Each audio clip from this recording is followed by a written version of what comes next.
Naaman gani kay nakita sa Sibonga o sa Argao, dili gyud nimo angay kalimtan ang balaanong mugna nga anaa sa Dalaget.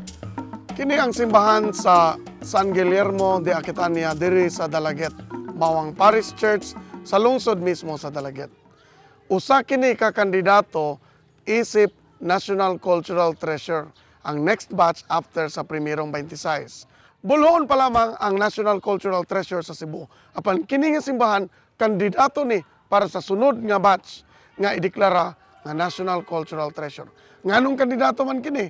Tungod kay sa sulod ni ini makita ang importante kayo nga mga bahandi sa simbahan. Mao ang ceiling paintings ni Canuto Avila o ang retablo nila nga halos wala pa gyud mahilabti. Lakip na kining iyang fasad sa simbahan nga makita nimo gitukod kini ilawom sa patronato o suporta sa hari sa Espanya tungod kay makita nimo ibabaw gayud sa iyang fasad mao ang seal sa hari sa Espanya. Nagpasabot nga kini nga simbahan gitukod apil ang suporta gikan sa hari sa Espanya. Atong sudlon kini nga simbahan ug tan-awon nato ang iyang ceiling paintings ug ang retablo karon.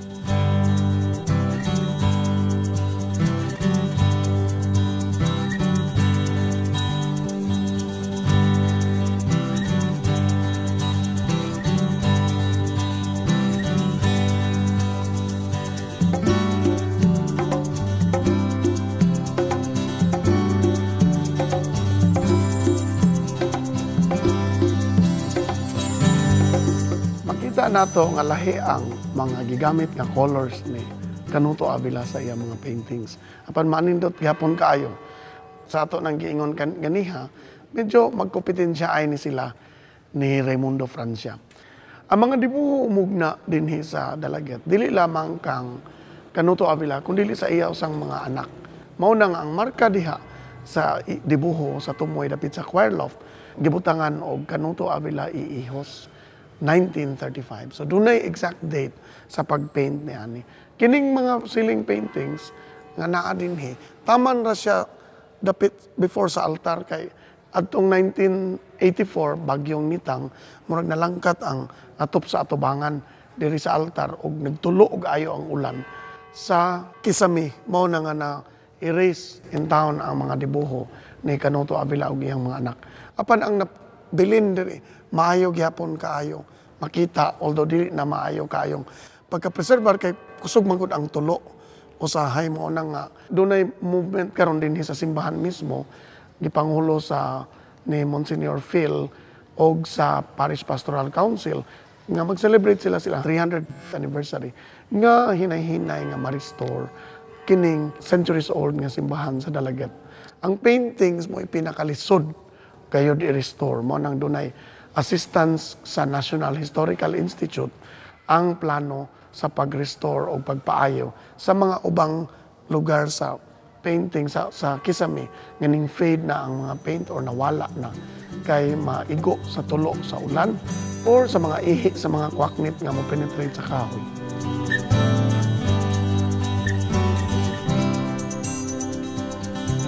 Mag-celebrate na ang simbahan sa Dalaget sa 300th anniversary niini. Maayo kaayo ang pagkapreserbar sa iyang retablo. Nindot kaayo, Baroque, Rococo ang embellishments pareho gihapon sa Argao og sa Bolhoon. Apan ang diferensya niini, gamay lang ang mga nitso sa mga imahen. Apan ang kalidad sa pag-design og mugna niini walay kalainan sa duha ka mga retablo. Ang diferensya lang sa Argao kay nakuluran man og gold. Maura na diferensya. Apan kining tulo, nindot unta kaayo kung imong itandi kay pare-pareho halos ug maayo kaayo ang level of preservation. Makita nato sa kilid sa retablo dunay duha ka murag balkonahing gagmay. Mao kini ang unique feature sa simbahan sa Dalaget.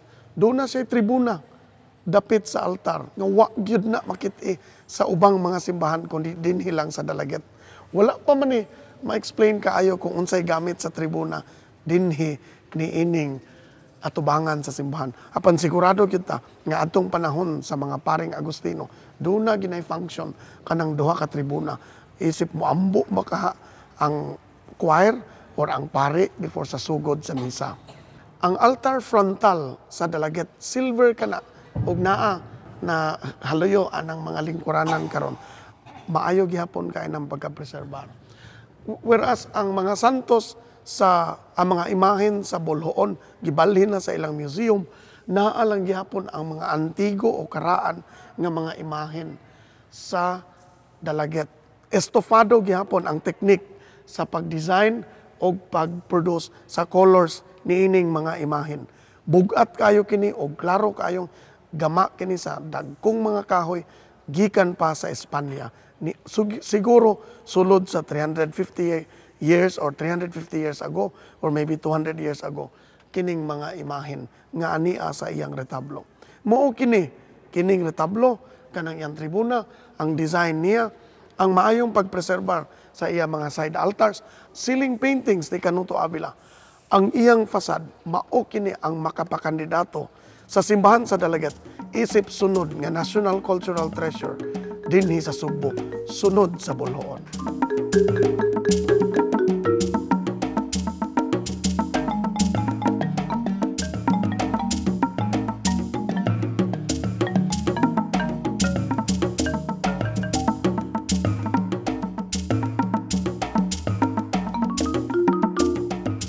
Tuod man ni adtong buwan sa Nobyembre 2010, gisugdan nila og trabaho ang pag-restore sa ceiling paintings nga nawala. Karon maunan siya ang resulta tali sa advice sa National Historical Commission, ang kanhiay National Historical Institute. Natapos na nila ang part sa ceiling painting, ang tunga na lang ang medalyon ang wala pa kay naabtan gyud siya sa 300th anniversary celebrations 2011.